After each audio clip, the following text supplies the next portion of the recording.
நன்றி என்று சொல்லுகிறோம் நாதா, நாவாலே துதிக்கிறோம் நாதா, உமக்கு நன்றி என்று சொல்லுகிறோம் நாதா, நாவாலே துதிக்கிறோம் நாதா. நன்றி இயேசு ராஜா, நன்றி இயேசு ராஜா, நன்றி இயேசு ராஜா.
நன்றி என்று சொல்லுகிறோம் நாதா. நாவாலே துதிக்கிறோம் நாதா. உமக்கு நன்றி என்று சொல்லுகிறோம் நாதா. நாவாலே துதிக்கிறோம் நாதா. ஆமென். ஆமென். அல்லேலூயா.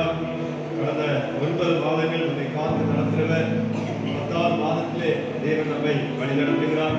இந்த மாதம் முழுவதிலும் அவருக்கு நன்றி நிறைந்த இதயத்தோடு கூட அவரை பின்பற்றவும், அவரை ஸ்தோத்தரிக்க, அவருடைய நாமத்தை மகிமைப்படுத்தவும் தேவன் நம்மை தெரிந்து கொண்டிருக்கிறார். ஆமென். 77ஆம் பாடல் புத்தகத்திலே ஆராதிப்பேன், நான் ஆராதிப்பேன், ஆண்டவர் இயேசுவை ஆராதிப்பேன் என்ற பாடலை பாடி தன்னுடைய நாமத்தை நாம் மகிமைப்படுத்துவோம். ஆராதிப்பேன், நான் ஆராதிப்பேன், ஆண்டவர் இயேசுவை ஆராதிப்பேன். ஆராதிப்பேன், நான் ஆராதிப்பேன், ஆண்டவர் இயேசுவை ஆராதிப்பேன். வல்லவரே உம்மை ஆராதிப்பேன், வல்லவரே உம்மை ஆராதிப்பேன், வல்லவரே உம்மை ஆராதிப்பேன், வல்லவரே உம்மை ஆராதிப்பேன். ஆராதிப்பேன், நான் ஆராதிப்பேன், ஆண்டவர் இயேசுவை ஆராதிப்பேன். ஆராதிப்பேன், நான் ஆராதிப்பேன், ஆண்டவர் இயேசுவை ஆராதிப்பேன். பரிசுத்த உள்ளத்தோடு ஆராதிப்பேன், அறிந்து துதித்து ஆராதிப்பேன். பரிசுத்த உள்ளத்தோடு ஆராதிப்பேன், அறிந்து துதித்து ஆராதிப்பேன். ஆராதிப்பேன், நான் ஆராதிப்பேன், ஆண்டவர் இயேசுவை ஆராதிப்பேன். ஆராதிப்பேன், நான் ஆராதிப்பேன், ஆண்டவர் இயேசுவை ஆராதிப்பேன். தூதர்களோடு ஆராதிப்பேன், சொல்லிட பணியோடு ஆராதிப்பேன். தூதர்களோடு ஆராதிப்பேன், சொல்லிட பணியோடு ஆராதிப்பேன். ஆராதிப்பேன், நான் ஆராதிப்பேன், ஆண்டவர் இயேசுவை ஆராதிப்பேன். ஆராதிப்பேன், நான் ஆராதிப்பேன், ஆண்டவர் இயேசுவை ஆராதிப்பேன். ஆண்டவரை நான் ஆராதிப்பேன், ஆண்டவரை நான் ஆராதிப்பேன், ஆண்டவரை நான் ஆராதிப்பேன், ஆண்டவரை நான் ஆராதிப்பேன். ஆராதிப்பேன், நான் ஆராதிப்பேன், ஆண்டவர் இயேசுவை ஆராதிப்பேன். வெள்ளாடையாய்த்து ஆராதிப்பேன், குருமுலை ஏற்றி ஆராதிப்பேன்.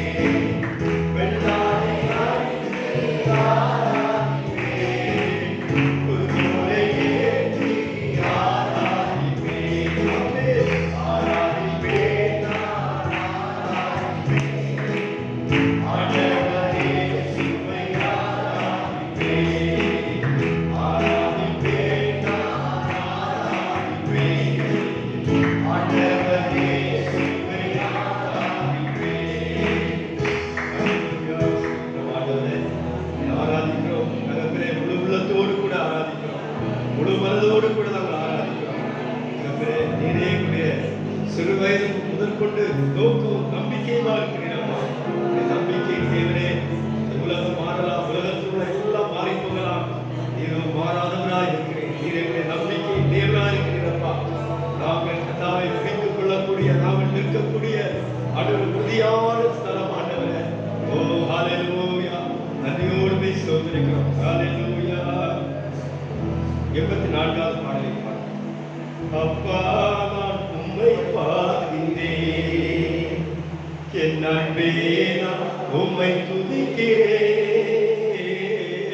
அப்பா உம்மை பார்க்கிறேன் நீரே என் வழி நீரே என் சத்தியம் நீரே என் வழி நீரே என் சத்தியம் நீரே என் ஜீவன் நீரே என் ஜீவன் அப்பா நான் உம்மை பார்க்கிறேன் என் அன்பே நான் உம்மை துதிக்கிறேன் அப்பா நான் உம்மை பார்க்கிறேன் அப்பாவும் நீரே என் அம்மாவும் நீரே அப்பாவும் நீரே என் அம்மாவும் நீரே நான் பிள்ளை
மனுஷனை உருவாக்கி அவனுடைய ஸ்திரீயை ஆண்டவரே படைத்து அந்த சந்ததிகளை புறப்பட செய்து ஆண்டவரே மகத்துவம் நிறைந்தவராக இருக்கிறதற்காக நன்றி அப்பா.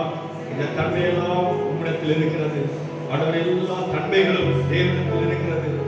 ஆண்டவராக இயேசு கிறிஸ்துவிடத்தில் இருக்கிறது அப்பா. ஓ ஹல்லேலூயா, பரிசுத்த ஆவியானவரிடத்தில் இருக்கிறது. இந்த காலை நேரத்தில் நாங்கள் ஸ்தோத்திரிக்கிறோம். இந்த காலை நேரத்தில் நாங்கள் துதிக்கிறோம் அப்பா. ஹல்லேலூயா ஹல்லேலூயா, ஸ்தோத்திரிக்கிறோம். இந்த வேளையிலே கர்த்தாவே ஒவ்வொரு பிள்ளைகளையும் கண்ணோக்கி பார். தடைப்பட்டவர்களை கொண்டு வாரும். கர்த்தருடைய பந்தியும் ஆண்டவர் வாக்குத்தத்தத்தை எங்களுக்கு ஆசீர்வதித்தார். வழி நடத்தும். எல்லா துதி கனமாய் பேசுறது எல்லா பிதாவாகி தேவனை கரங்களை கொண்டு மேற்கொள்ளும்.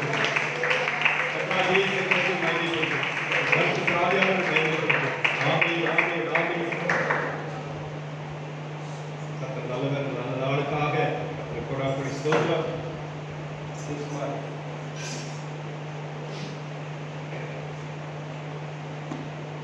கடந்த மாதம் முழுவதும் நம்மை பாதுகாத்து வழி நடத்தின சர்வ வல்லமையுள்ள தேவன் இந்த நாளில் அக்டோபர் 1ஆம் தேதியிலே 2021ஆம் ஆண்டு நாம் கூடி வந்து இந்த வாக்குத்தத்த ஆராதனை பங்கெடுக்கும்படியாக தேவன் நமக்கு கிருபை பாராட்டுகிறார். கர்த்தருக்கு கோடான கோடி ஸ்தோத்திரம். கர்த்தர் நல்லவர். விசேஷமாய் கடந்த 9 மாதம் வாக்குத்தத்தங்களை கொடுத்தார். இந்த நாளிலே பார்க்கும்போது ஏசாயா 44 அதிகாரம் 24 வசனத்தை வாசிப்போம். ஏசாயா 44 24. உன் மீட்பரும் தாயின் கர்ப்பத்தில் உன்னை உருவாக்கினவருமான கர்த்தர் சொல்லுகிறதாவது, நானே எல்லாவற்றையும் செய்கிற கர்த்தர், நான் ஒருவராய் வானத்தை விரித்து நானே பூமியை பரப்பினவர். ஆமென். 44 ஏசாயா 44 24 பார்க்கிறோம். உன் மீட்பரும் தாயின் கர்ப்பத்தில் உன்னை உருவாக்குனவருமாகிய கர்த்தர் சொல்லுகிறதாவது, நானே எல்லாவற்றையும் செய்கிற கர்த்தர், நான் ஒருவரால் வானங்களை விரித்து நானே பூமியை பரப்பினேன். தேவையா? கடந்த இரவிலே இந்த வசனத்தில் ஒரே ஒரு வார்த்தை, நானே எல்லாவற்றையும் செய்கிற கர்த்தர் என்று கர்த்தர் பேசுகிறார். தேவையா? அதான் மாத வாக்கு தத்துவம். பெரிய வசனமாக இருந்தாலும், மிகவும் வேண்மை மிக்கதா இருந்தாலும் கர்த்தர் சொல்லுகிறார், நானே எல்லாவற்றையும் செய்கிறார். லேலியா, அதை நாம் அறிந்து கொள்வோம். கர்த்தருடைய பிள்ளைகளே, அவர் எல்லாவற்றையும் செய்கிற தேவனாயிருக்கிறார். சொல்லாகும் அவர் கட்டளையிட நிற்கும். ஒரு அருமையான வார்த்தை. 44 24 முதலாவது சொல்லும்போது ஒரு மீட்பர் என்று சொல்லுகிறார். தேவன் யார்? நம்முடைய மீட்பராக இருக்கிறார். அவர் தாயின் கர்ப்பத்தில் நம்மை உருவாக்குறவர். உன்னை உருவாக்குறவருமான கர்த்தர் சொல்லுகிறதாவது, நானே எல்லாவற்றையும் செய்கிற கர்த்தர். கர்த்தர் எல்லாவற்றையும் செய்கிறவர். நம்ம எந்த சூழ்நிலையிலும் நம்ம தேவைகளை சந்திக்கிறவர், நம்மை பலப்படுத்துகிறவர், நமக்கு உதவி செய்கிறவர், எல்லாவற்றையும் என்று சொல்லும்போது எல்லாவற்றுள் அடங்கி போகிறது. தனியாய் பிரித்து பார்க்கிறதுக்கு ஒன்றுமே இல்லை. அதனால இந்த வார்த்தையை நீங்க சொல்லி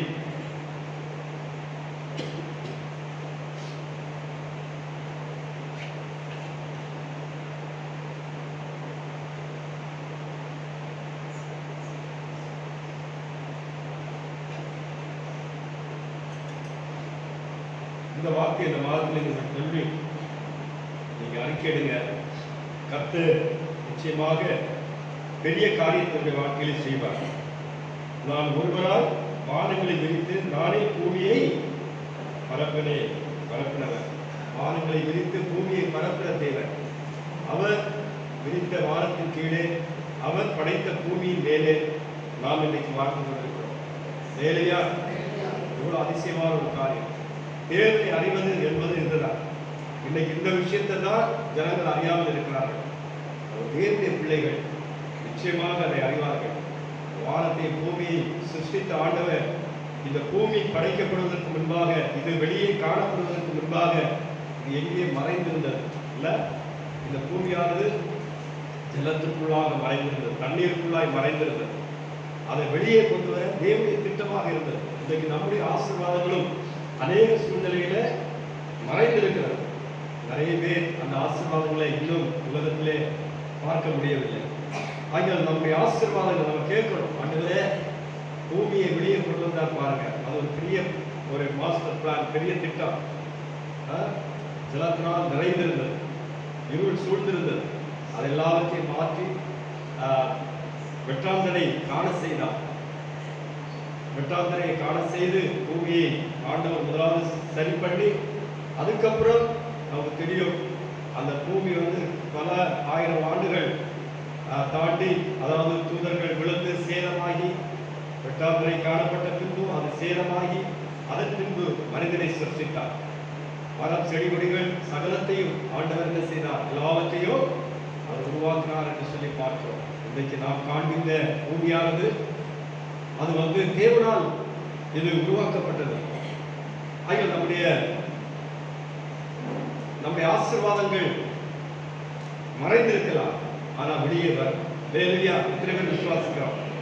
நம்முடைய ஆசீர்வாதங்கள், நம்முடைய நன்மைகள், நமக்காய் தேவன் வைத்திருக்கிற நன்மைகளை கத்த வெளியே கொண்டு வருவார்.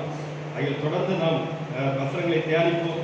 ஏசாயா 44:2 சொல்லுகிறார். அதே 44:2 வாசிக்கும் போது, உன்னை உண்டாக்குறவரும் தாயின் கற்பத்தில் உன்னை உருவாக்குறவருமாகிய உனக்கு துணை செய்கிறவருமாகிய கர்த்தர் சொல்லுகிறதாவது, என் தாசனாகிய யாக்கோபே, நான் தெரிந்து கொண்ட எசீரனே, பயப்படாதே என்று சொல்கிறார். நீ பயப்படாதே, நான் உன்னை உருவாக்குறேன், நான் உன்னை தெரிந்து கொண்டேன், நான் உனக்கு துணை செய்கிறேன் என்று சொல்கிறதை பார்க்கிறோம். இப்பொழுதும் என் தாசனாகிய யாக்கோபே, நான் தெரிந்து கொண்ட இஸ்ரவேலே கேள் என்று 1வது வசனத்திலே வாசிக்க முடிகிறது. 3வது வசனத்திலே தாகம் உள்ளவன் மேல் தண்ணீரையும் வறண்ட நிலத்தின் மேல் ஆறுகளை ஊற்றுவேன் என்று சொல்கிறார். ஒரு தாகத்தோடு, ஒரு வாஞ்சையோடு, ஒரு காரியத்தை குறித்து நீங்கள் மிகுந்த வாஞ்சையோடு தாகத்தோடு நீங்கள் கேட்கிற காரியத்திற்கு ஆண்டவர் உங்களுடைய தாகத்தை தீர்க்கிறவர் அல்லது உங்களுக்கு பதில் கொடுக்கிறவர் என்று வேதம் சொல்லுகிறார். தாகம் உள்ளவன் மேல் தண்ணீரையும் வறண்ட நிலத்தின் மேல் ஆறுகளை ஊற்றுவேன். உன் சந்ததியின் மேல் என் ஆவியையும் உன் சந்தானத்தின் மேல் என் ஆசீர்வாதத்தை ஊற்றுவேன். இல்லையா? எவ்வளவு கேட்பேன். இது யாருக்கு இல்லாத ஒரு ஆசீர்வாதம். நம்ம என்ன சொல்லணும்? உன் சந்ததி மேல் என் ஆவியையும் உன் சந்தானத்தின் மேல் என் ஆசீர்வாதத்தை ஊற்றுவேன் என்று சொல்கிறேன். ஆகையால் நாம் இப்படி செபிக்கும் போது தேவன் நமக்கு சந்ததியை கொடுத்து இந்த காரியத்தை செய்வார். கரங்களை தட்டி கத்தரை பயணிக்கலாம். வந்து திருமணம் ஆகாத இருக்கிறவர்கள் கூட, திருமணத்திற்காய் காத்திருக்கிறவர்கள் கூட இந்த வசனத்தை சொல்லி செபிக்கும் போது சொல்லணும். இப்படி சொல்லி தாகம் உள்ளவன் மேல் தண்ணீரையும் வறண்ட நிலத்தின் மேல் ஆறுகளை ஊற்றுவேன். உன் சந்ததி மேல் ஆண்டவரே, நீர் எனக்கு கொடுக்க போற சந்ததிக்காய் ஸ்தோத்திரம். அவர்களை நீர் ஆசீர்வதிக்கிறதற்காய் ஸ்தோத்திரம். அவர்கள் மேல் உம்முடைய ஆவியை ஊற்றுகிறதற்காய் ஸ்தோத்திரம். உம்முடைய ஆவியை ஊற்றவும் உம்முடைய ஆசீர்வாதத்தை அவர் மேல் வைக்கவும் எனக்கு சந்ததியை தாரும். இல்லையா? நீர் சொன்னீரே, இப்படிதான் போனோம்.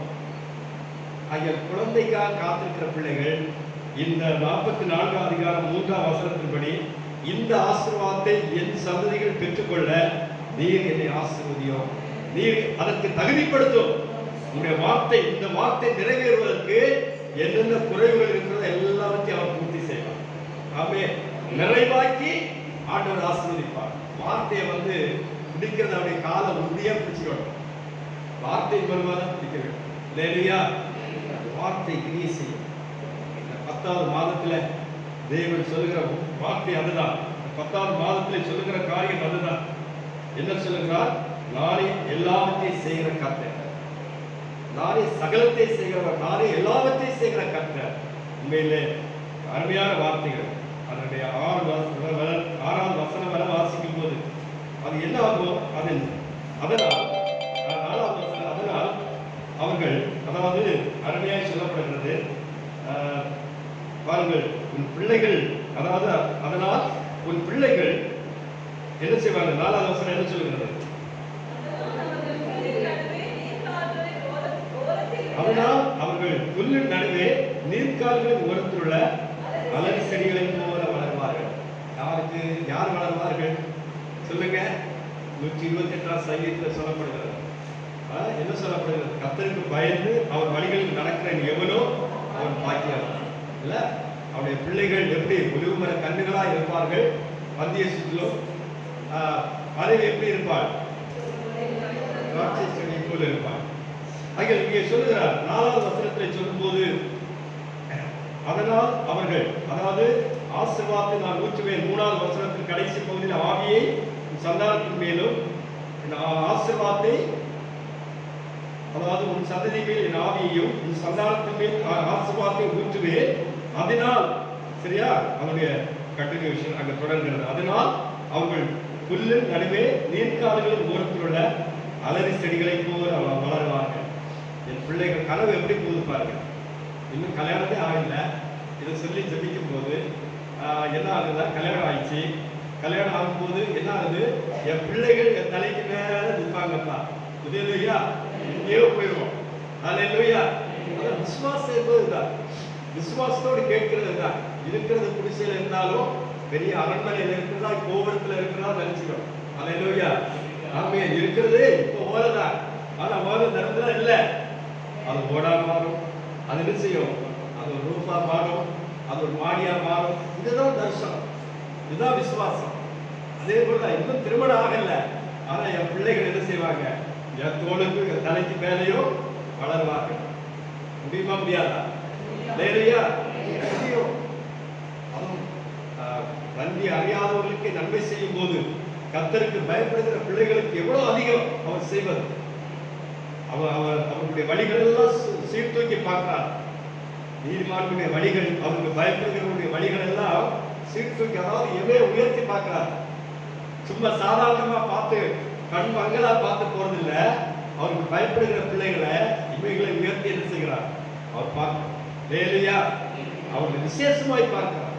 கர்த்தருடைய பிள்ளைகள் விசேஷமாய் அவருக்கு பயப்படுகிற பிள்ளைகளை பார்க்கிறார். அதைத்தான் அந்த வசனங்களை நம்ம வாசிக்க முடிகிறது. மெய்யாகவே இந்த வாக்குத்தத்தம் உங்களுக்கும் எனக்குமாய் காணப்படுகிறது. அப்படி அவர்கள் வளரும் போது அவர்கள் நீர்காலில் ஓரத்துள்ள அலரி செடிகளைப் போல அழகாய் அவர்கள் வளரும் போது 5வது வசனம், ஒருவன் நான் கர்த்தருடையவன் என்பார், ஒருவன் யாக்கோபின் பேரை தரித்துக் கொள்வார்கள், ஒருவன் தன் கர்த்தருடையவன் என்று கையெழுத்து போட்டு இஸ்ரவேல் நாமத்தை தரித்துக் கொள்வார்கள். ஆண்டவர் சொல்லிட்டாரு, உன் சந்ததி வானத்தின் நட்சத்திரத்தை போல பூமியின் மணலை போல இருக்கும் என்று ஆபிரகாமுக்கு வாக்கு கொடுத்தார். ஆகையால் அவருடைய நாமத்தை ஏற்றுக்கொண்ட பிள்ளைகளை ஆசீர்வதிப்பது தேவனுடைய சித்தமா இருக்கிறது.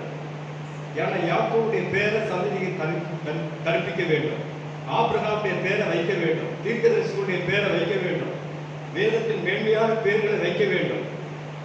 அதற்காகவே சந்ததியை கொடுப்பார். கரைகளை தட்டி கரை கைப்பற்றுவோம், அதற்காகவே கொடுப்பார். அப்பதான் அந்த வம்சம் அப்படியே வந்து கொண்டு இருக்கும். யோசித்து பாருங்க, கர்த்தர் இப்படிப்பட்ட மேன்மையான ஆசீர்வாதங்களை உங்களுக்கு வைத்திருக்கிறார். அதில் நான் முந்தினவரும் அதற்கு அடித்தளமாக ஒரு முத்திரையாக சொல்லுகிற ஒரு காரியம் 6வது வசனம், நான் முந்தினவரும் நான் பிந்தினவரும் காலே, எல்லாம் என்னை தவிர தேவன் இல்லை என்று இஸ்ரவேலின் ராஜாவாகிய கர்த்தரும் சொல்லுகிறார். நான் முந்தினவரும் நான் பிந்தினவரும் காலே, என்னை தவிர தேவன் இல்லை என்று இஸ்ரவேல் ராஜாவாகிய கர்த்தரும் சேனைகளின் கர்த்தருமாகிய அவருடைய மீட்பரும் சொல்லுகிறார். அவருடைய மீட்பர் என்றால் யாக்கோபின் மீட்பராக இருக்கிறார். அதுதான் 1வது 2வது வசனங்களை வாசிக்க முடிகிறது. யாக்கோபின் மீட்பர், அவருடைய மீட்பர் என்றால் யாக்கோபின் மீட்பராய் காணப்படுகிறார். இல்லையா? யாக்கோபின் மீட்பர், அவருடைய சந்ததி வம்சம் இன்னைக்கு நீங்களும் நாளுமாய் காணப்படுகிறதை பார்க்கிறோம். நீங்கள் தான் கர்த்தருடைய பிள்ளைகளை இந்த 10வது மாதத்துல சொல்லும் போது நானே எல்லாவற்றையும் செய்கிற கர்த்தர் என்று நீங்கள் அறிந்து கொள்ளுங்கள். நானே எல்லாவற்றையும் செய்கிறோம். ஒரு வார்த்தையை நீங்க மனதில் வைத்துக் கொள்ளுங்கள். இந்த 10வது மாதத்துல சொன்னீங்களே, நானே எல்லாவற்றையும் செய்வேன். பிள்ளைகளுடைய படிப்பு காரியங்கள் தேவை, அல்லது என்னுடைய குடும்ப தேவைகள், அல்லது பிள்ளைகளுடைய எதிர்காலங்கள், எங்களுடைய எதிர்காலங்கள் எதுவானாலும் அவர் சொல்லுகிறார், நானே எல்லாவற்றையும் செய்கிற தேவன் என்று சொல்லுகிறதை பார்க்கிறோம். இந்த வசனங்களை சொல்லி செபிக்கும் போது நிச்சயமாய் பதில் கொடுப்பார். நானே எல்லாவற்றையும் செய்கிற கர்த்தர். அப்படி கர்த்தர் என்னென்ன தாக்களுக்கு செய்தார் என்று பார்க்கும்போது 2 காரியங்களை பார்த்து கர்த்தருடைய பந்திக்கு நேராக கடந்து போக இருக்கிறோம். ஆதியாகமம் 29வது அதிகாரம் 31ஆம் வசனத்தை வாசிக்கும் போது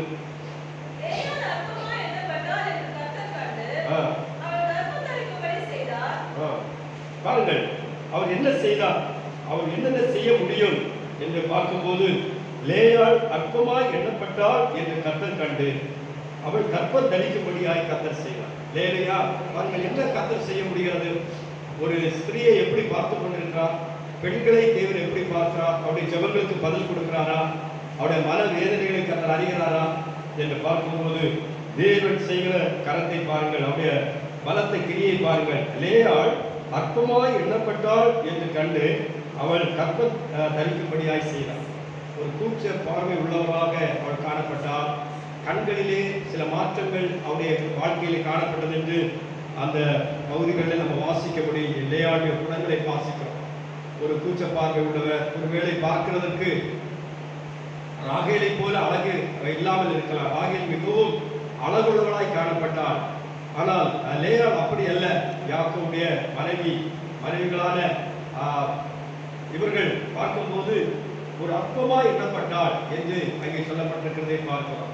ஆகிய தேவன் அற்பமாய் எண்ணப்பட்டவளை முதலாவது ஆசீர்வதிக்கிறதை அங்கே பார்க்க முடிகிறது. தேவையா அழகை அல்லது பூரணத்தை அழகை அவர் பார்க்கவில்லை. முதலாவது யாரை ஆசீர்வதிக்கிறார் என்றால் அற்பமாய் எண்ணப்பட்ட லேயாளை ஆசீர்வதிக்கிறதை பார்க்கிறோம். ஐயல் அழகு ஆசீர்வாதத்தை பின்தழுகிறது. அழகு என்ன செய்கிறது? ரொம்ப அழகா இருக்கிற அப்படின்னு சொல்லும்போது அது தேவனுக்கு ஏற்ற ஒரு காரியம். அழகா இருக்கும் நல்லதா, யோவின் பிள்ளைகள் அழகா இருந்தார்கள். தாவீது பூர்ண அளவுள்ளவராய் காணப்பட்டார். அதெல்லாம் நல்லதுதான். ஆனா அதே வேளையில அதை நாமே வெற்றி கொள்ளக்கூடாது. ராகேலுக்குள் இப்படிப்பட்ட ஒரு எண்ணங்கள் இருந்திருக்கலாம். அவள் என்ன செய்திருக்கலாம்? தன்னுடைய சகோதரியை கூட அற்பமாய் ஒருவேளை பேசியிருக்கலாம், அந்த அவருடைய கண்களை வைத்தோ அல்லது அவருடைய காரியங்களே. ஆனால் இப்போ ராகேல் வந்து குழந்தை இல்லாதபடி அவள் என்ன செய்கிறாள்? பின்தங்கி இருக்கிறதை பார்க்கிறோம். ஆனால் லேயாளோ அவள் அற்பமாய் எண்ணப்பட்டபடியினால் அவள் ஆசீர்வதிக்கப்பட. இன்னைக்கு நீங்களும் அற்பமாய் எண்ணப்பட்டிருந்தா நிச்சயமாக இந்த 10வது மாதத்திலே சொல்லுகிறார், எந்த ஒரு காரியத்தில் நீங்கள் அற்பமாய் எண்ணப்பட்டிருக்கிறீர்களோ அல்லது இந்த காரியம் ஆகவில்லை இருக்கிறீர்களோ நிச்சயமாய் தேவன் செய்வார். இதுதான் தேவன் செய்கிற ஒரு காரியம். தள்ளப்பட்ட கல்லே தலைக்கல் ஆயிற்று, அது கத்தரால் ஆயிற்று என்று பார்க்கிறோம். அதில் தேவன் அந்த காரியத்தை செய்கிறவராக இருக்கிறார். அதே வேளையில யாக்கோபு பிரியப்பட்ட யாக்கோபு மனைவியை என்று ஸ்தானத்தை அடைந்த அந்த ராகேலை தேவன் என்ன செய்யவில்லை? கைவிடவில்லை. ராகேலை கைவிடவில்லை. பாருங்கள், அதனுடைய 30:22 வாசி பாருங்கள். ஆதியாகமம் 30:22. தேவன் ராகேலை நினைத்தருளினார். பாருங்கள், இந்த மாதம் வாக்குத்தத்தம் அதுதான். நாளை எல்லாவற்றையும் செய்கிற தேவன் ஒரு பிள்ளையை, ஒரு மகனை நினைத்தருளும் போது அவருடைய வாழ்க்கையில் தேவன் ஏதோ ஒன்றை செய்ய அவர் விரும்புகிறார். இல்லையா? ஏதோ ஒரு காரியத்தை அவர்கள் மேல் வைக்கிறார், ஒன்றை செய்ய அவர் விரும்புகிறார். என்ன நடக்கிறதா? அவள் தேவன் ராகேலை நினைத்தருளினார். அதாவது தேவன் அவளுக்கு செவி கொடுத்தார். தேவன் அவள் தரிக்கும்படியாக என்ன செய்தாரா? உதவி செய்தார். தேவன் அவளை நினைத்தருளும் போது தேவன் ராகேலை நினைத்தருளினார். தேவன் அவளுக்கு செவி கொடுத்தார். தேவன் அவள் கற்பம் தரிக்கும்படியாக செய்தார். அல்லேலூயா. அதுதான் அப்படியே ஸ்டெப்பா வருது. தேவன் நினைத்தருளும் போது அவங்களுக்கு இந்த காரியம், எனக்கு இந்த காரியம் இருந்தால் நல்லா இருக்குமே என்று நான் நினைக்கிறேன். அந்த காரியத்துக்காக தேவன் இதை நினைத்தருளும் போது அதை என்ன செய்கிறார்? படிப்படியாக ஆண்டவர் அந்த காரியத்தை வாங்கி செய்கிறார். அல்லேலூயா. அதுதான் அவருடைய ஆசீர்வாதம். தேவன் நினைத்தருளும் போது நம்முடைய தேவைகள் சந்திக்கப்படுகிறது. அது வனாந்திரமா இருந்தால் பரவாயில்ல. வனாந்திரத்துல ஜனங்களுக்கு மன்னாவை கொடுத்தார். சரியா? வனாந்திரத்துல கற்பாறையிலிருந்து தேவன் நீரை கட்டளையிட்டார். நம்ம பிரச்சனையெல்லாம் அவருக்கு ஒரு பெரிய பிரச்சனையே கிடையாது. இல்லையா? நம்முடைய பிரச்சனைகள் நமக்கு மலை போல நம்மை அழுத்தி கொண்டிருக்கிற பிரச்சனை தேவனுடைய பார்வையில் ஒண்ணுமே இல்லை. அதான் விஷயம். எந்த கல்லுகளை அப்பமாக செய்யவும், கல்லுகளை பிள்ளையாக மாற செய்யவும் முடியும் என்றால் நம்முடைய பிரச்சனை ஒன்றுமே இல்லை. இந்த மாதம் சொல்லுகிறார், நானே எல்லாத்தையும் செய்கிற கர்த்தர்.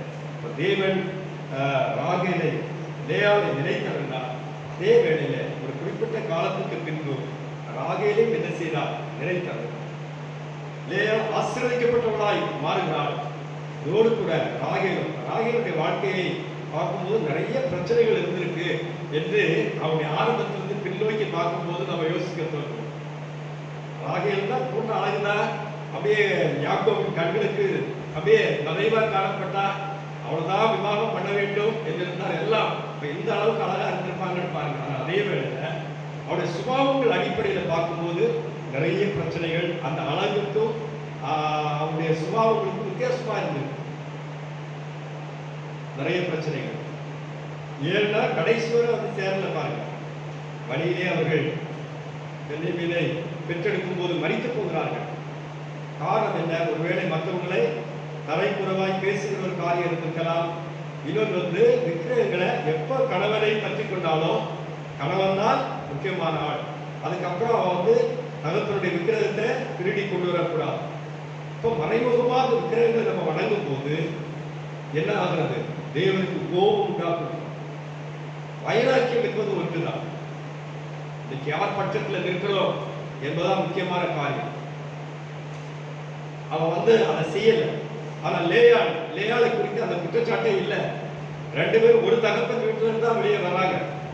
ஆனா இவன் என்ன செய்கிறான்? தகப்பனுடைய விக்கிரகங்களை திருடி எடுத்துக்கொண்டு அந்த என்ன செய்கிறான், மறைத்துக் கொண்டான்.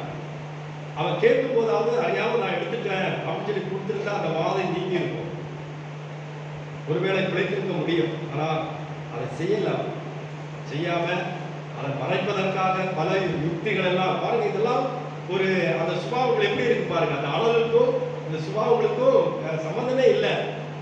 அந்த விக்கிரகங்கள் மேல உட்கார்ந்துட்டா, அதற்கு ஒரு சாக்கு போக்கு சொல்லிட்டா. கடைசியை பார்க்கும்போது தகப்பனுக்கும் பிரியமானவள் அல்ல, தேவனுக்கும் பிரியமானவள் அல்ல, தன்னுடைய புருஷனுக்கு உண்மையானவள் அல்ல, யாருக்குமே பிரியம் இல்லை. பேர் தான் பயங்கரமா இருக்கு, அழகெல்லாம் இருக்கு, குறவே இல்லை. ஆனா தகப்பனை பிரியமா இருந்தாளா, புருஷனுக்கு பிரியமா இருந்தாளா, உண்மையா இருந்தாளா, தேவனுக்கு பிரியமா இருந்தாளா, யாருக்குமே பிரியமா இல்லை. இப்படி இருக்கலாமா? நாம் முதலாவது தேவனுக்கு பிரியமா இருக்கும் போது மனுஷர்களுக்கும் நம்ம பிரியமா இருக்கும். ஆமே, அதான் வழி. தேவனை முன்வைக்கும் போது நம்ம மற்ற வழிகள் எல்லாமே நமக்கு பூர்ணமாக நம்ம எல்லாரையும் திருப்திப்படுத்த முடியாது. ஆனா நிச்சயமாக ஒரு அநீதி இல்லாமல் இருக்கும். அல்லேலூயா, கர்த்தருடைய பிள்ளைகள். ஆனாலும் யாக்கோவுக்கு மனைவி ஆயிட்டானே, யாக்கோவு நேசித்தானே என்பதற்காக தேவன் அவளை கடாட்சித்து அருளினார். அழகான பிள்ளைகளை கொடுத்தார். அவர்கள் எவ்வளவு பாடுகள் பட்டாலும் அந்த பிறந்த பிள்ளையை பாருங்க, யோசேப்பு எவ்வளவு அருமையான பிள்ளையா மாறிடுச்சு. லேலியா அந்த தகப்பன் வளர்ப்பு. ஆமே, அந்த வளர்ப்பு யாருடைய வளர்ப்பு?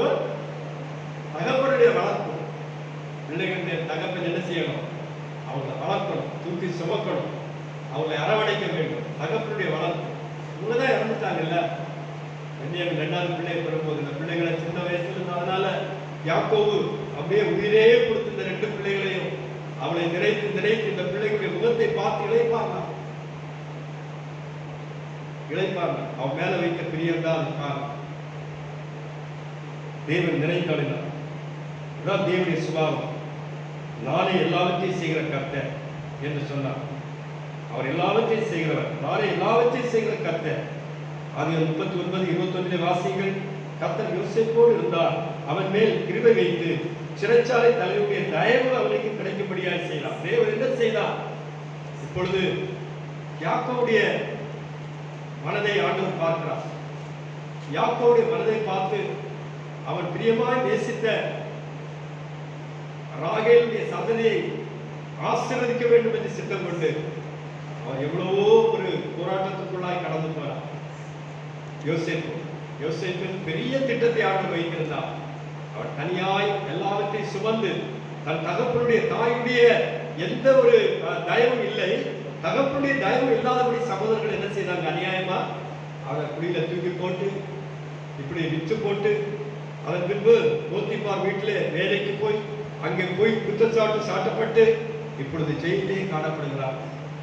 ஜெயிலே காணப்படும் போது கர்த்தர் யோசேப்போடு கூட இருந்தார். அல்லேலூயா, ஜெயில இருந்தார் பாருங்க. அவர் பிரியமானவர்கள் எங்கே இருந்தாலும் கர்த்தர் அங்கே இருக்கிறார். அல்லேலூயா, ஜெயில இருக்கிறார். ஜெயில வர்றாங்க தேவன். நீங்க ரோட்ல நடந்து போறா உங்க கூட வருவா, நீங்க அலுவலகத்துல வேலை செய்யும் போது உங்க கூட இருப்பா. ஜெயில இருக்கிறார். கண்ணெல்லாம் வந்தால்தான், மற்ற கைதிகள் மேல எல்லாம் இல்ல. ஆமென். கண்ணெல்லாம் யோசேப்பு மேலதான் இருக்கு. அங்க என்ன செய்கிறாரா? அங்க மற்றவர்கள் எல்லாம் என்ன செய்கிறார்கள் என்று கவனித்துக் கொள்கிறார். கர்த்தர் யோசேப்போடு இருந்து அவன் மேல் கிருபை வைத்து சிறைச்சாலை தலைவருடைய தயவு அவனுக்கு கிடைக்கும்படியாய் செய்தார்.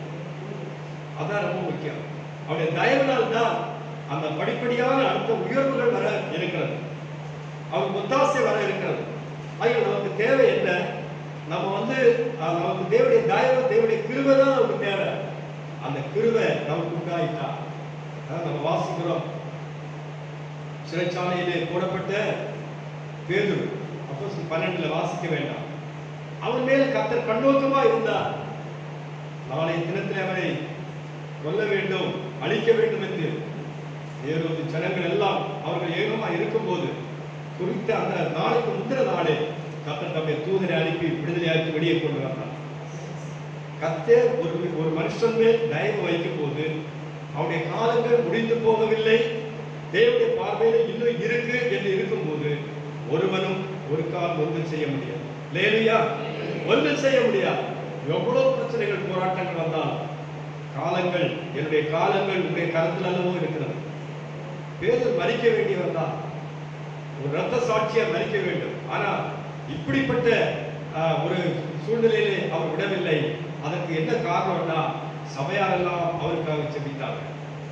உங்களுக்காக ஜெபிக்கிற ஒருவர் இருக்கும்போது, உங்களுக்காக ஜெபிக்கிற சபை இருக்கும்போது, உங்களுக்காக ஜெபிக்கிற ஒரு மனைவி அல்லது புருஷன், பிள்ளைகள் அல்லது பெற்றோர்கள் இருக்கும்போது, அந்த ஜெபம் ஆபத்தில் உன்னை காப்பாற்றி வழி நடத்தி கொண்டே. அல்லேலூயா. இப்ப எது இவருக்கு தெரிஞ்சு போச்சு, என்ன கொல்லதான் போறாங்க, என்ன கொண்டு விடுவார்கள் என்று யாருக்கும் தெரியும். அதை பற்றி அவர் பயப்படல. ஆனா அதே வேளையில சபையாரெல்லாம் விசுவாசத்தோடு ஜெபிக்கும் போது அவர்களை வெளியே கொண்டு வர வேண்டியது, அவர்களிடத்தில் ஒப்புவிப்பது அது தேவனுடைய நீதி, தேவனுடைய நீதியாக இருக்கிறது. விசுவாசத்தினால் ஜெபத்தில் எவைகளை கேட்பீர்களோ அவைகளை பெற்றுக் கொள்வீர்கள் என்று சொன்னாரே, அதுதான் எனக்கு தேவை. இல்லையா? அதுதான் தேவை. தேவனுடைய பிள்ளைகளை, யோசேப்பு அந்த தலைவரிடத்தில், ஜெயில் தலைவரிடத்தில் தயவை கட்டளையிட்டார். அதனால் அவன் என்ன செய்தார்? தேவன் அன்பில் கண்ணோக்கமா இருந்தார். அது ஆரம்பம் தான். அதுக்கப்புறம் தான் தேவனுடைய ஆரம்பம் ஒரு அற்பமாகவும் லேசாகவும் இருக்கிறதை போல இருக்கும். ஆனா அதுதான் விரிவடைந்து என்ன செய்யும்? ஒரு மேன்மையான நிலையில கொண்டு போய்கிறது. அதான் தேவன் செய்கிற ஒரு காலம். மாதம் 44:24 நானே எல்லாவற்றையும் செய்கிற கர்த்தர், உங்களால் ஒன்றும் செய்ய முடியாது, நானே தேவன், நானே எல்லாவற்றையும் செய்கிற கர்த்தர். தேவார்த்தை தான், பெரிய வசனம் தான். மீட்பரும் தாய் கர்ப்பத்தில் உருவாக்குறவருமான கர்த்தர் சொல்லுகிறதால் இந்த அக்டோபர் மாதம் நானே எல்லாவற்றையும் செய்கிற கர்த்தர். இல்லையா? சொல்லுங்க, தேவன் எனக்காக செய்வார். எனக்கு செய்ய முடியாத ஏதாவது ஒன்று இருக்கா என்னுடைய வாழ்க்கையில? அவருடைய சொல்ல பாருங்க, ஒரு நுனி விரல் என்னுடைய உச்ச தலையை தொட்டால் போதும். இசைக்கேல் தீர்க்கதரிசி அப்படிதான் தொடுகிறார். எலியாவை தொடுகிறார். அவன் பலன் பெறுகிறான். தேவனுடைய தொடுதல் பார்வையடைகிறார்கள். குஷ்டரோகம் விலகுகிறது. தேவனுடைய தொடுதல் தேவனுடைய கரம் என்னை தொட்டால் போதும். அவருடைய தொடுதல் தான் எனக்கு தேவை. தொடுதல் தான் தேவை. அவரால் என்ன செய்ய முடியும் என்று நான் பார்த்தபோது, அற்பமாய் எண்ணப்பட்டாள் என்று கண்டு அவள் கற்பம் தரிக்கும்படியாய் செய்தாள். அவள் கனத்துக்குரியவர்களாய் மாறிவிட்டாள். அதே போல் ராகேலும் தேவன் ராகேலை நினைத்தருளினார். அவள் அழகான 2 பிள்ளைகளை பெற்றெடுக்க ஆண்டு உதவி செய்தார். லேலியா கர்த்தருடைய பிள்ளைகள். யோசேப்பு எவ்வளவு ஆசீர்வதிக்கப்பட்டவன். அவனை நினைத்தருளினார். அவன் சிறைச்சாலை தலைவன் கையில் அவனுக்கு தயை கிடைக்கும்படியாய் கர்த்தர் செய்தார். அவனுடைய உயர்வு ஆரம்பமானது என்று சொல்லி நாம் பார்க்க முடிகிறது. அவருடைய தேவன் நல்லவர்.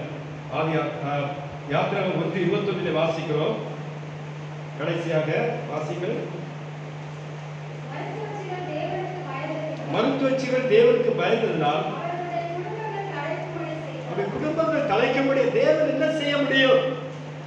மருத்துவச்சிகள் என்ன, இவர்கள் இஸ்ரவேல் பெண்களா? இல்ல, அவர்கள் எகிப்திய. பாருங்கள் என்ன செய்கிறார்.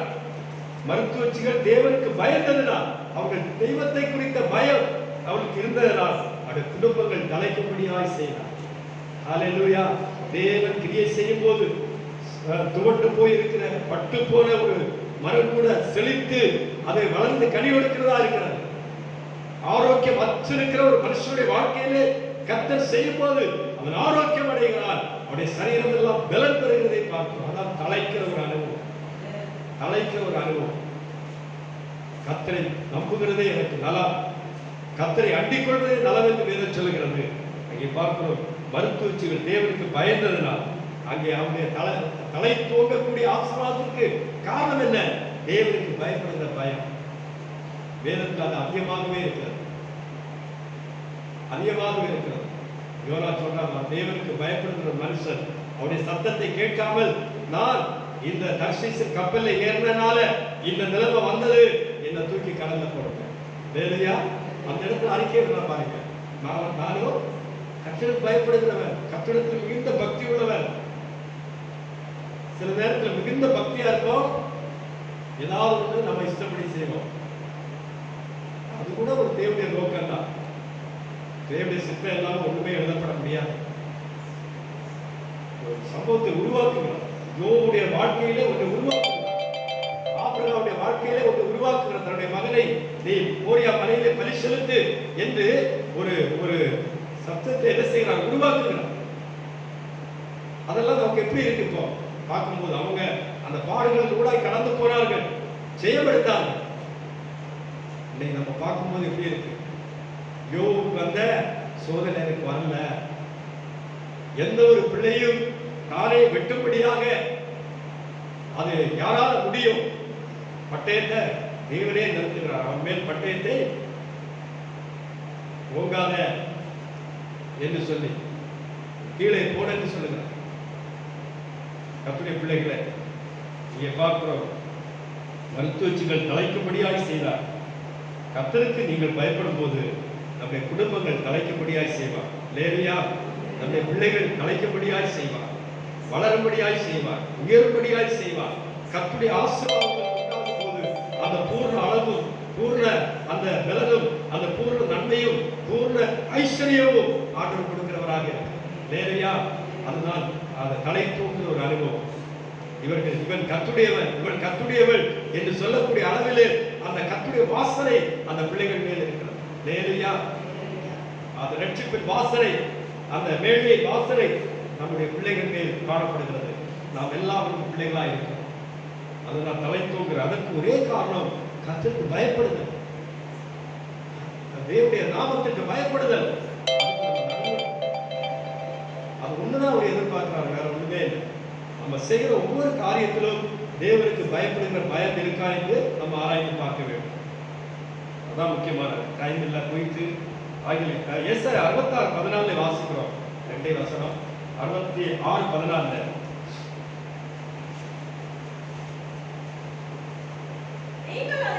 நீங்கள் அதை காணும்போது நீங்கள் தலை தோங்குகிற, நீங்கள் ஆசீர்வதிக்கப்படுகிற அந்த காரியங்கள் நீங்கள் காணும்போது உங்கள் இருதயம் மகிழ்ந்து உங்கள் எலும்புகள் எல்லாம் பசு புல்லை போல செழிக்கும். லேலுயா, கர்த்தருடைய அந்த கரம் நம்மையில் இருக்கும்போது, கர்த்தருக்கு பயப்படுகிற பயம் உண்டாகும் போது, கர்த்தர் நம்மை கலைக்கும்படியாய் செய்யும் போது, கர்த்தர் நம்முடைய சந்ததியோடு இருக்கும் போது, ஓ என்ன உண்டாகுமா? நீங்கள் அதை காணும் போது உங்கள் இருதயம் மகிழ்ந்து உங்கள் எலும்புகள் பசு புல்லை போல செழிக்கும். பசு புல் ஒரு வனாந்தரத்தில் போய் பார்த்தாதான் தெரியும் புல்லுடைய அழகு. அந்த கரு மண்ணில் என்ன செய்யும்? ஊர்ல எல்லாம் அப்படியே நாங்கள் போய் பார்த்துருக்கோம். ஊர்ல வந்து எல்லாமே கருத்த மண்ணா இருக்கும். மலை பகுதியில அப்படியே அப்படியே நிற்கும் அந்த பசுப்புல். பனியினாலும் அந்த ஈரப்பதத்தினாலும் அப்படிப்பட்ட ஒரு வாழ்க்கை. வாடி போய் துவண்டு போய் சோர்ந்து போய் அப்படியே தலையை தொங்க போட்டு எப்போ பார்த்தாலும் வேதனையான ஒரு சூழ்நிலையை சொல்லுகிறது வாழ்க்கை அல்ல. அது எப்படிப்பட்ட ஒரு வாழ்க்கை? நீங்கள் அதை காணும் போது உங்கள் இருதயம் மகிழ்ந்து, அதாவது தேவன் செய்கிற ஒவ்வொரு காரியமும் ஸ்டெப் ஸ்டெப்பா ஜெயமாய் மாறுகிறது, ஜெயமாய் மாறுகிறது. அப்பதான் மகிழ்ச்சி வரும். எல்லாமே துக்கத்துக்கு மேல துக்கம், நஷ்டத்துக்கு மேல நஷ்டம், கஷ்டங்களுக்கு மேல கஷ்டம் வந்தா எங்க மகிழ்ச்சி வர முடியும்? தேவனால தான் இது செய்ய முடியும், மனுஷனால செய்ய முடியாது. தேவனால இதை செய்ய முடியும். சொல்லுகிறாங்க, காலை நேரத்தில் நீங்கள் அதை காணும்போது உங்கள் துக்கம் அல்லது உங்களுடைய இதயமானது மகிழ்ந்து உங்கள் எலும்புகள் பசுப்புல்லை போல எனக்குள் ஒரு புதிய ஆரோக்கியம் வருகிறது என்று நீங்கள் சொல்லுவீர்கள். தூண்டு சோர்ந்து போய் போவதல்ல, எனக்குள்ள ஒரு புதிய பலன் வருகிறது என்று நீங்கள் சொல்லுவீர்கள். ஏனென்றால் நானே எல்லாவற்றையும் செய்கிற கர்த்தர் என்று இந்த 10வது மாதத்திலே பார்க்கப்படுகிறார். இந்த 10வது மாதத்தில் அக்டோபர் மாதத்தில் கர்த்தர் சொல்லும் போது நானே எல்லாவற்றையும் செய்வேன் என்று நீங்கள் விசுவாசியுங்கள். இன்னொன்று, எனக்கு பயப்படுங்கள், எனக்கு கீழ்ப்படியுங்கள். பயப்படுதலும் கீழ்ப்படிதலும் மிக முக்கியமான ஒன்றாக இருக்கிறது. லேலுயா, ஆமே. பயப்படும் போது கீழ்ப்படிதல் உண்டாகும். பயப்படுங்கன்னா அவர் என்ன சொன்னார், நான் என்ன கேட்க, அவ்வளவுதான், முடிஞ்சு போச்சுக்காரு. லேலுயா, என்னவாட்டான பேச்சுகள் என்ன செய்கிறது என்றால் தேவன் எதுவும் செய்ய முடியாது, யாரும் எதுவும் செய்ய முடியாது. ஆகிய ஒன்று பயம், இன்னொன்று கீழ்ப்படிதல். இந்த 2 சுபாவம் தான் ஒரு தேவ பிள்ளைகளுக்குள்ளாக இருக்க வேண்டும். ஒரு புருஷனுக்குள்ளா இருக்க வேண்டும், மனைவிக்குள்ளா இருக்க வேண்டும், பிள்ளைகளுக்குள்ளா இருக்க வேண்டும், பெற்றோருக்குள்ளே காணப்பட வேண்டும். அப்படியே நூலா மாறிடும். ஒரு காலத்துல நம்முடைய சுயம் எழுப்பி பல காரியத்தை செய்யலாம். இனி அப்படி அல்ல. இனி நான் ஒன்றுமில்லை, எல்லாம் நீர்தான் என்று சொல்லி முற்றுமாய் அர்ப்பணிக்க வேண்டும். எல்லாவற்றையும் செய்ய நானே எல்லாவற்றையும் செய்கிற கர்த்தர், எல்லாவற்றையும் அவர் புதிய ஏற்பாட்டை பார்க்கும்போது எல்லாவற்றையும் ஆண்டவராகிய இயேசு கிறிஸ்து எல்லாவற்றையும் என்ன செய்தார்? சிலுவையிலே செய்து முடித்தார். அல்லேலூயா. நமக்காக சிலுவையில் எல்லாவற்றையும் செய்து முடித்தார். எல்லாவற்றையும் செய்து முடித்து விட்டார். இது ஏதாவது இருக்கா? அவருடைய ரத்தத்தை சிந்தினார், அவருடைய தண்ணீரை சிந்தினார், அவருடைய விளாற்றினால் அடிக்கப்பட்டார், உடம்பெல்லாம் காயங்கள், தலையில முக்கிரீடம், துணியை உரிந்து ஒரு துண்டை கட்டினார்கள் இடுப்பில, வஸ்திரத்தை பங்கிட்டார்கள், காய் உமிழ்ந்தார்கள், காரியை கொடுத்தார்கள், எல்லாவற்றையும் தன்னை முற்றுமாய் அவர் அர்ப்பணித்தார். முற்றுமாய். அப்போஸ்தலருடைய மரணங்கள் கூட வித்தியாசமா இருந்தது. ஆனால் இயேசு மரணமோ மகா பாடுகள் நிறைந்ததா இருந்தது. ஒரே வீட்டுல வெட்டி சாகடிச்சிடலாம். ஆனா இயேசு கிறிஸ்துவை அப்படி இல்லை. கொஞ்சம் கொஞ்சமா அவ்வளோ பெரிய சிலுவையை தூக்கி அவருடைய தோல்ல கொடுத்தாங்க. யோசிப்பாருங்க, அந்த கட்டுரை பந்தியை ருசிக்க இருக்கிறோம். இது விலகுள்ள ஒரு பந்தி. இன்னைக்கு காலையில வந்து நான் இதை ஆயத்தப்படுத்தி ஜெபித்து ஆயத்தப்படுத்தி வைத்திருக்கிறேன். இது ஒரு பிரெட், இது வந்து ஒரு கிரேப் ஜூஸ் இல்ல. என்ன சொன்னார்? இதை வாங்கி, இதைதான் இயேசு செய்தார். இது என்னுடைய சரீரமா இருக்கிறது, இதை வாங்கி குடிச்சீங்க. இது என்னுடைய ரத்தமா இருக்கிறது, இதை பானம் பண்ணுங்க. இதெல்லாம் நம்ம சொல்றோம். அதே வார்த்தை தான் சொல்லு. இயேசுவே, இது உடைய சரீரத்துக்கு அடையாளமான அப்பமா இருக்கிறது, உடைய ரத்தத்துக்கு அடையாளமான திராட்சரசமா இருக்கிறது. இது போய் குருடன் சீலோவா குளத்திலே கண்களிலே பூசப்பட்ட மண்ணை கழுவுவதை போல ஒரு அனுபவம். சரியா? அவருடைய கண்களிலே சேற்றை பூசி நீ போய் கழுவு என்று சொல்ல போது, கழுவின தண்ணீர்ல இருந்தா அல்லது பூசின சேற்றில இருந்தா அவனுடைய கீழ்ப்படிதலே இருந்தது. கரங்களை தட்டி கத்தரை வாய்வைகள். அவனுடைய கீழ்ப்படிதல் அங்கதான் இருந்தது விஷயம். அவன் எழுந்து போனா பாருங்க. அதான் கடந்த வாரத்துல பேசுறோம். 10 குஷ்டரோகிகள் வந்து எங்களுக்கு இறங்க வேண்டும் என்று சொன்ன போது, நீங்கள் போய் உங்களை ஆசாரியத்தில் காட்டீங்க. இவங்க போற வழியிலே இவங்களுடைய குஷ்டரோகம் மாறிவிட்டார். இவங்க அப்படியே பேசிட்டு போறாங்க. 1 கிலோமீட்டர் போனோம், 1/2 கிலோமீட்டர் போன உடனே என்ன ஆயிடுச்சு? அவருடைய சரீரம் எல்லாம் குஷ்டரோகிகளுடைய சுகம் பெற்றார்கள். மெய் மறந்து போகிறார்கள். போய் ஆசாரியத்தில் காமிக்க போகும்போது அங்கே இவர்கள் சுகம் பெற்றவர்களாக இருந்தார்கள். இந்த 10 பேரை அனுப்பி விடுகிறார். அந்த கீழ்ப்படிதலை பரீட்சித்து பார்க்கிறார். அல்லேலூயா. சகோதரனே, சகோதரிய பிள்ளைகளே, அவர் என்ன செய்கிறார்? அவருடைய கீழ்ப்படிதலை பரீட்சிக்கிறார். ஆபிரகாம் கூட பரீட்சித்து பார்த்தார். இவன் தன்னுடைய பிள்ளையை அவன் பலி செலுத்துவாரா? பரீட்சித்தார். அது கடியா இருந்தார். வெட்டா தலையில கப்பலை கட்ட சொல்லுகிறார். இவன் கட்டுவாரா? ஏன்னா தேவ பிள்ளைகள் ஞானம் நிறைந்தவர்கள். அது படிக்கிறால் வருகிறது மட்டுமல்ல, அது தேவனுடைய ஞானமாய் காணப்படுகிறது அதிகமாக. அந்த ஞானம் தான் ரொம்ப முக்கியம். யோசிச்சு பாருங்க. அவன் கட்ட ஆரம்பிக்கிறான். சொன்னது யார்? தேவன் சொல்லிவிட்டார். என்னுடைய தேவன் சொல்லிவிட்டார். அவன் கட்ட ஆரம்பிக்கிறான். என்ன நடந்தது? அதனால் அவனும் அவருடைய குடும்பமும் தப்பினார்கள். அல்லேலூயா. கர்த்தருக்கு ஸ்தோத்திரம். மற்றெல்லாம் அவர்கள் அழிந்த போது அவர்கள் தப்பினார்கள். இங்கே பார்க்கிறோம், எல்லாம் முடிந்தது. யோவான் 19:28 எல்லாம் முடிந்தது என்று இயேசு அறிந்து வேத வாக்கியங்கள் நிறைவேறத்தக்கதாக தாகமா இருக்கிறேன் என்று சொன்னார். சிலுவையில் எல்லாவற்றையும் அவர் செய்து முடித்தார். பாருங்கள், யோவான் 19:30 வாசித்து பாருங்கள். இயேசு காடியை வாங்கின பின்பு முடிந்தது என்று சொல்லி தலையை சாய்த்து ஆவி ஒப்பு கொடுத்தார். முடிந்தது என்று சொல்லி ஒப்பு எல்லாவற்றையும் முடித்தார். நானே எல்லாவற்றையும் செய்கிற கர்த்தர் என்று சொன்னாரே. என் பிதாவாகிய தேவன் சகலத்தை செய்தார். இதோ தன்னுடைய குமாரன் இந்த இடைப்பட்ட காலத்தில் மனிதன் விழுந்து போனார். விழுந்து போன மனிதனை மறுபடியும் தூக்கி நிறுத்துவதற்காக பரத்திற்கு கொண்டு போக பிதாவோடு கூட அவர்கள் காணப்படும்படியாக எல்லாவற்றையும் அவர் சகித்தார். எல்லாவற்றையும் செய்து முடித்தார். மார்க் 15:37 வாசிக்கிறோம். இயேசு மகா சத்தமாய் கூப்பிட்டு ஜீவனை விட்டார். சிலுவையில் எல்லாவற்றையும் செய்து விட்டார். மகா சத்தமாய் கூப்பிட்டார். எப்போ அலறி சத்தம் போடுவோம் யோசிச்சு பாருங்க. எப்போ நம்ம தாங்க முடியாம ஒரு சத்தம் போடுவோம் பாருங்க. அது நம்ம இல்ல, நமக்குள்ள இருக்கிற ஆவி. தேவன் தந்த ஆவி என்ன செய்கிறது? கத்தும். அங்க வழி அது மாதிரி அனுபவங்கள் வந்திருக்கிறது. சபை கட்டுகிற காலத்திலும் பல நேரங்களில் உங்க வாழ்க்கையிலும் பல சூழ்நிலையில நீங்க சத்தம் போடணும்னு போறதில்ல, உங்களை அறியாமே ஒரு சத்தத்தை நீங்க போடுவீங்க. அது தேவ சமூகத்தில் போய் சேரும். சரியா? ஏதோ தாங்க முடியாமல் இந்த ஜீவனானது இந்த சரீரத்தை தாங்கிக் கொள்ள முடியாதபடி அந்த போராட்டத்தை நீங்கள் சகிக்கும் போது உங்களுடைய சத்தம் பெரிதாக இருக்கும். மகா சத்தமாய் கூப்பிட்டு ஜீவனை யோசிச்சு பாருங்க. அதாவது அவர் செய்ய நினைத்தது, செய்ய வந்த காரியத்தை பூர்ணமாய் நிறைவேற்றுகிறார். அதற்கான ஒரு பெரிய விலையை அவர் கொடுக்கிறார். இல்லையா? விலையை கொடுக்கிறார். சிலுவையில் எல்லாவற்றையும் அவர் செய்து முடித்தார். ஆகிய கர்த்தருடைய பிள்ளைகள், இந்த மாத வாக்குத்தத்தம் ஏசாயா 44:24 உன் மீட்பரின் தாயின் கர்த்தத்தில் உன்னை உருவாக்குகிற கர்த்தர் சொல்கிறதாவது, நற்கோணம் நானே எல்லாவற்றையும் செய்வது கர்த்தர் என்று நீங்கள் அறியுங்கள். ஒன்று கீழ்ப்படியுங்கள், இன்னொன்று என்ன செய்யுங்க? பயப்படுங்க. கீழ்ப்படியுங்கள், பயப்படுங்கள். கண்களை மூடுவோமா? ஹல்லேலூயா, ஹல்லேலூயா. இந்த கீழ்ப்படிதலும் பயப்படுதலும் என்ன செய்கிறது என்றால் தேவன் கிரியைகளை நடப்பிக்க, அதில் ஜெயத்தை பெற்றுக்கொள்ள நம்மை நடத்துகிறது. இன்றைக்கு விசுவாசிங்கள், இன்றைக்கு ஒப்பு கொடுப்போம். ஹல்லேலூயா. ஒருவேளை நாம் இன்னும் கீழ்ப்படியவில்லையா, இன்னும் பயப்படவில்லையா தெரியாது.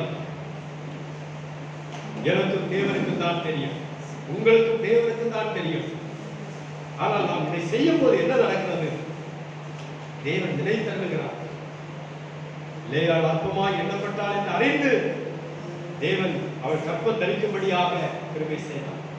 ஆனால் அதே வேளையிலே யாக்கோபின் மனைவியா இருக்கிற ராகேல் வளமுள்ளவள் தான். ஆனால் சுபாவ காரியங்களிலே அவள் அழகற்றவளாய் இருந்தாள். அவள் தேவனுக்கும் பிரியமானதை செய்யவில்லை. புருஷனிடத்தில் மறைத்தால், தகப்பனிடத்திலும் அவள் பொய் சொன்னாள். இப்படிப்பட்ட எல்லா சுபாவங்களும் அவளுடைய ஆசீர்வாதத்தை என்ன செய்கிறது? தடை செய்கிறது. ஆனால் யாக்கோவுக்கு மனைவியா இருக்கிறாளே என்று நினைத்து தேவன் நினைத்தாங்கன்னா, இன்னொன்று யாக்கோவுக்கு அந்த பிதாக்களுக்கு சொல்லப்பட்ட வாக்குத்தத்தங்கள் நிறைவேற ஒரு யோசேப்பை அவரிடத்திலிருந்து ஆண்டவர் தெரிந்து கொண்டார். ஆமென், அல்லேலூயா.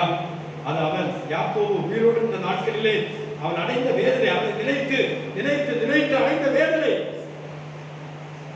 அல்லேலூயா. ஸ்தோத்திரம், ஸ்தோத்திரம் அப்பா. இன்றைக்கு மணவாட்டி சபைக்காக மணவாளன் எண்ணிக்கொண்டே இருக்கிறார், நினைத்துக் கொண்டே இருக்கிறார். நம்முடைய சுபாவங்களோ இந்த ராகேலை போல அநேக நேரங்களில் காணப்படுகிறது. சிலதை மறைக்கிறோம், சிலதை நாம் ஆண்டவருக்கு உண்மை இல்லாதவர்களாக இருக்கிறோம். தேவன் வேதனைப்படுகிறார். யாக்கோபு எப்படி ஒரு வேதனைப்பட்டிருப்பார், அதே போல வேதனைப்படுகிறார். ஆத்ம மணவாளாக இயேசுக்கு பிரியமான ஒரு மணவாட்டியாக சபை காணப்பட வேண்டும். அவருடைய எடுத்துக்கொள்ளுதல் பங்கு பெறும்படியாக. ஒருவேளை ஒரு அற்பமாய் எண்ணப்பட்ட லேயாளை போல அவன் இருக்கலாம், பரவாயில்ல. ஆனால் தேவன் யாரை முதலாவது பார்த்தா? லேயாளை தான் பார்த்தார். லேயாளை தான் பார்த்தார். தாவீது குடும்பத்தில் சாமுவேல் போய் அவருக்காக தெரிந்து கொள்ளும் போது மாட்ட சாட்டமான ஆட்கள் எல்லாம் இவன் இல்லை, இவன் இல்லை, இவன் இல்லை. தாவீது ஒரு சின்ன பையன், இவன் தான், இவன் தான். ஹல்லேலூயா. அது உங்களுடைய சந்ததியா இருக்கட்டும், அது நீங்களா இருக்கட்டும். இந்த காலை நேரத்தில் ஹல்லேலூயா. ஸ்தோத்திரம், ஸ்தோத்திரம், ஸ்தோத்திரம் அப்பா. சிலுவையில் எல்லாவற்றையும் செய்து முடித்தார். சிலுவையில் எல்லாவற்றையும் செய்து முடித்தார். மருத்துவச்சிகள் தேவனுக்கு பயந்ததனால், அந்நிய ஸ்திரீகள் அவர்களுக்கு பயந்ததனால் அவருடைய குடும்பங்கள் தலைக்கும்படியாய் செய்தார். குடும்பங்கள் தலைக்க வேண்டும். நம்முடைய குடும்பங்கள் ஒரு ஆசீர்வதிக்கப்பட்டதா இருக்க வேண்டும். தேவனால் முடியும். யாரையும் வில்லை வளைக்க அவரால் முடியும். யாரை மாற்ற அவரால் முடியும். விசுவாசிகள் இந்த காலை நேரத்தில் எந்த காரியத்திலும் விடுதலை கொடுக்க முடியும். எந்த வியாதியின் கூறுகளை மாற்ற முடியும். எந்த விலைகளை மாற்ற முடியும். எந்த ஒரு கற்பத்தையும் கற்பம் தரிக்கும்படியாய் செய்ய முடியும். எந்த ஒரு மகளையும் எந்த ஒரு மகனையும் ஆசீர்வதிக்க முடியும். தேவனால் முடியும். தேவனால் முடியும். அதான் இந்த மாதம் நாளை எல்லாவற்றையும் செய்கிற தேவன். அவர் செய்கிறத ஒன்றொன்னா எழுதுங்க. தேவன் இந்த மாதத்தில் இதை செய்தார், தேவன் இந்த மாதத்தில் இதை செய்தார் என்று தேதி போட்டு டேட்டு போட்டு கர்த்தர் நன்மை செய்ய ஆரம்பிக்கும் போது எழுதி வைங்கள். ஹalleluya, ஹalleluya. கர்த்தர் ஒரு ஆரம்ப உள்ளங்கை மேகத்தை போலதான் இருக்கும். சின்ன ஒரு மேகத்தை போலதான் இருக்கும். அதுதான் பெருமழையாய் மாறும். பெருமழையாய் மாறும். ஹalleluya. அற்பமான ஆரம்பத்தை யார் அசட்டை பண்ண கூடும்? அற்பமான தேவனுடைய நடத்துதலை உன்னிப்பாய் கவனியுங்கள். தேவன் செய்வதை கவனியுங்கள். அதற்கு முற்றுமாய் நாம் அர்ப்பணிப்போம். ஸ்தோத்திரம் ஆண்டவரே, நன்றி செலுத்துகிறோம். இந்த வாக்குத்தத்தத்தை நாங்கள் பூர்ணமாய் நம்புகிறோம். தகப்பனே, இந்த வாக்குத்தத்தத்தின் மேல் நாங்கள் கரங்களை வைத்து நாங்கள் ஆசீர்வதிக்கிறோம். இந்த வாக்குத்தத்தம் எங்களுக்கு ஆசீர்வதித்தால், எங்களுக்கும் எங்கள் பிள்ளைகளுக்கு ஆசீர்வதித்தால், நானே எல்லாவற்றையும் செய்கிற கர்த்தர் என்று சொன்னீரே. நீங்க செய்யுங்கப்பா, எங்களால முடியாது, எங்களுக்கு பலன் இல்லை, என்ன செய்யணும் அநேக நேரங்களில் தெரியவில்லை. அழகு, மாயை, சௌந்தரிய, வஞ்சனை உள்ளது. புத்தி உள்ள சிறிய புகழப்படுகிறார். எங்களுக்கு உங்களுடைய ஞானத்தை தார், உங்களுடைய புத்தியை தார். போது எங்களுக்கு அழகு, போது எங்களுக்கு அந்தஸ்து. நீர் லேயாளத்தானே தெரிந்து கொண்டீர், லேயாளத்தானே முதலாவது தெரிந்து கொண்டீர், ஆசீர்வதித்தீர். எங்களை ஒப்புக் கொடுக்கிறோம். ஸ்தோத்திரம் ஆண்டவரே, நன்றி செலுத்துகிறோம். எங்களை தாழ்த்தி தருகிறோம். இந்த மாதம் கர்த்தர் பல குடும்பங்களிலே அவர் சில மேன்மையான காரியத்தை செய்ய அவர் திட்டம் வைத்திருக்கிறார். அதனால் தான் இந்த வார்த்தைகளை ஆண்டவர் தருகிறார். இந்த வாழ்க்கையில ஒரு மேன்மையான காரியத்தை அவர் செய்ய போற எத்தனை பேர் விசுவாசிக்கிறீங்க? கரங்களை தட்டி பிதாவாகிய தேவனை மகிமைப்படுத்துங்கள். கர்த்தராகிய இயேசு கிறிஸ்துவை மகிமைப்படுத்துங்கள். பரிசுத்த ஆவியானவரை மகிமைப்படுத்துங்கள். அவர் கிருபையை சகலத்தையும் செய்து முடிக்கிறார். பங்கை இன்றைக்கு புசிக்க போகிறோம். விசுவாசத்தோடு அதன் அடையாளமாக அவருடைய வருகைக்காய் காத்திருக்கிற ஒவ்வொரு பிள்ளைகளோட பாட மரணத்தை நிறுவுகிற ஒவ்வொரு பிள்ளைகளும் விசுவாசத்தோடு புசிங்க. இது உங்களுக்காக செய்கிற காரியத்தை நின்று கவனி பாருங்க. எல்லா துதி கனமகிமை செலுத்துகிறோம். கொடுக்கிற அடியார்களை புசிக்கிற பிள்ளைகளை பலப்படுத்தும். இயேசுவின் நாமத்தில் கேட்கிறோம் பிதாவே. ஆமென். கர்த்தருடைய ஆசீர்வாதம். ஹalleluya, ஹalleluya, ஹalleluya. ஆமென். கல்வாரி அன்பை எண்ணிடும் வேளை கண்கள் கலங்கிடுதே. கர்த்தாவின் பாடுகள் எப்போதும் நினைத்தால் நெஞ்சம் நெகிழ்ந்திடுதே. கல்வாரி அன்பை எண்ணிடும் வேளை கண்கள் கலங்கிடுதே. கர்த்தாவின் பாடுகள் எப்போதும் நினைத்தால் நெஞ்சம்